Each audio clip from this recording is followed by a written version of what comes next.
Зоя клинала, чем донары сочтросни, уже кино кшнамуртки мама пашктек соглашлуис калакес лдян гожьян уже пришканы. Богатычко, али ми первое место, милям участок мы занимать, те тоже мой ужаско мы. Я разуш, спасибо, что что ты за мной сычуч.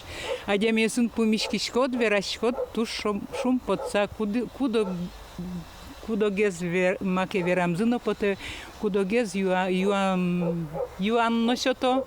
Но ковиден сирен Зоя Степановна юртесу перанук дыртым, чему шурамын капкадорын кюаню сечоте. Словом участокас нели юртесун лучос тавакыт коронавирусен вещо, но кушнамурцо все но и воргоштизни. Паланы щелн юаляшкис. Но кушкытлык вань. Сын вань переписчики с ПЦР тест чотозым. Котькут и россияне мышты срадлы кылдытемон клышарыш. Як шурбоде юрзыш лыдящ гужящос, та содыгеты шуркун моне эм юртемонозым.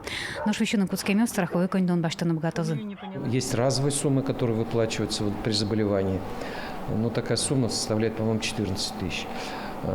Если надо проходить лечение в стационаре, то каждый день оплачивается 700 рублей, но не более 30 дней. Из 2731 переписчика заболело 8. Каждый застрахован. Но, к сожалению, конечно, у нас есть те, которые заболели, и, в общем-то, они получают страховку и соответствующее лечение.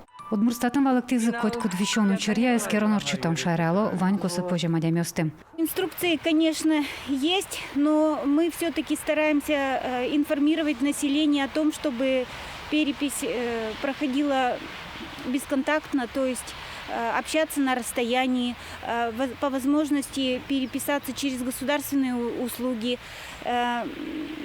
сообщать информацию, возможно, где-то по телефону. Ну, в общем, стараемся, объяснено переписчикам, чтобы расстояние, необходимое при беседе, соблюдалось. Удмурстатланы вортемизя туннелы виттон процента шайрны лычос ашсешарши воршот изынем. Лодьян Гужьянош, да снялеты шуркан моночмонос. Лена Слесарева, Василий Хриков и Варьес.